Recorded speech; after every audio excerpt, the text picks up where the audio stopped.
کئی بار ایک امن کا معاہدہ جو ہے وہ آپ کو ایک ہار لگتی ہے، لیکن اللہ تعالیٰ نے اس کو جیت قرار دیا۔ یہی سبق ہے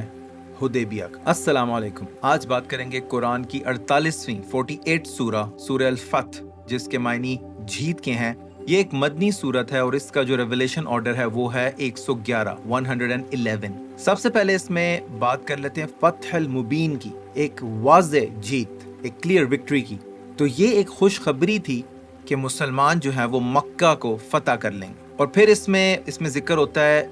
صلح حدیبیہ کا، کہ جب مسلمان عمرے کے لیے جا رہے تھے تو وہاں پر انہیں روک لیا گیا اور ایک معاہدہ طے ہوا جو کہ زیادہ تر مسلمانوں کے خلاف تھا، اور اس میں 4 پوائنٹس طے ہوئے۔ ایک یہ کہ مسلمانوں اور قریش کے بیچ اگلے 10 سال تک کوئی لڑائی نہیں ہوگی، اور جو بھی گروپس ہیں، جو بھی گروہ ہیں، وہ اپنی مرضی سے کسی بھی پارٹی کو جوائن کر سکتے ہیں، یا وہ مسلمانوں کے ساتھ مل جائیں یا وہ قریش کے ساتھ مل جائیں۔ اور اگر کوئی مکہ سے مدینہ جاتا ہے اور اس ٹرائب کی، اس قبیلے کی اجازت کے بغیر آتا ہے تو اس کو واپس کر دیا جائے گا، لیکن اگر کوئی مدینہ سے مکہ آتا ہے ان کی اجازت کے بغیر تو اس کو نہیں کیا جائے گا۔ اور یہ کہ مسلمانوں کو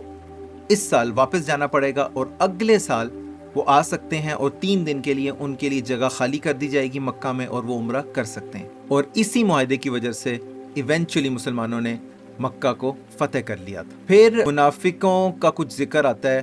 جن کا اللہ تعالیٰ نے حضور صلی اللہ علیہ وسلم کو پہلے ہی بتا دیا تھا۔ ہوا کچھ یوں تھا کہ حضور صلی اللہ علیہ وسلم نے عمرے پہ جانے کے لیے لوگوں کو دعوت دی تھی کہ ان کو جوائن کریں، تو کچھ لوگوں نے بہانہ بنایا، تو اللہ تعالیٰ نے حضور صلی اللہ علیہ وسلم کو بتا دیا کہ کچھ لوگ جو ہیں وہ بہانے بنائیں گے، اور ایسا ہی ہوا۔ ان لوگوں نے بہانے بنائے، کچھ لوگوں نے، اور انہوں نے کہا کہ ہم اپنے مال کی وجہ سے آپ کو جوائن نہیں کر سکتے، اور اللہ تعالیٰ نے پھر یہ فرمایا ان لوگوں کو دوبارہ لڑنے کے لیے کہا جائے گا، اور اگر یہ آپ کی بات سنتے ہیں اور جوائن کرتے ہیں تو ان کو انعام ملے گا، ادروائز ان کو پنش کیا جائے گا، ان کو سزا ملے گی۔ پھر ذکر آتا ہے اس اوتھ کا یا اس پلیج کا جو لیا گیا تھا، جس کو بیعت رضوان بھی کہتے ہیں۔ ہوا کچھ یوں تھا، حضور صلی اللہ علیہ وسلم نے حضرت عثمان غنی رضی اللہ عنہ کو بھیجا تھا قریش کی طرف، تو انہوں نے یہ بات مشہور کر دی کہ ان کا قتل ہو گیا، تو حضور صلی اللہ علیہ وسلم نے تقریباً 1400 صحابیوں کے ساتھ ایک درخت کے نیچے یہ بیعت کیا کہ ہم جائیں گے اور لڑیں گے اور ان کا بدلہ لیں گے۔ اور حضور صلی اللہ علیہ وسلم نے حضرت عثمان غنی کے بہاف پر اپنا ہاتھ رکھا اور اوتھ لیا، ان کی طرف سے بھی اوتھ لیا، اور اللہ تعالیٰ نے یہ فرمایا کہ اللہ تعالیٰ ان سب سے راضی ہے جنہوں نے اوتھ لیا۔ پھر حضور صلی اللہ علیہ وسلم کے خواب کا ذکر آتا ہے کہ انہوں نے خواب دیکھا کہ وہ اپنے صحابہ کے ساتھ عمرے کے لیے جا رہے ہیں اور وہاں پر سب بال کٹوا رہے ہیں اپنے، تو اللہ تعالیٰ نے ان کو تسلی دی، آپ لوگ مسجد الحرم داخل ہوں گے اور بال بھی کاٹیں گے، بالکل ایسے ہی جیسا کہ آپ نے اپنے خواب میں دیکھا ہے۔ پھر ذکر آتا ہے صحابہ کے کچھ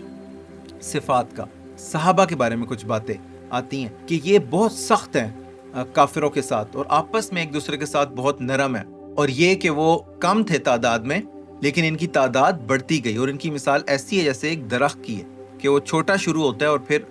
اس کی شاخیں نکلتی ہیں اور وہ زیادہ ہوتا جاتا ہے۔ ملتے ہیں انشاءاللہ نیکسٹ ایپیسوڈ میں کچھ اور ٹاپکس کے ساتھ۔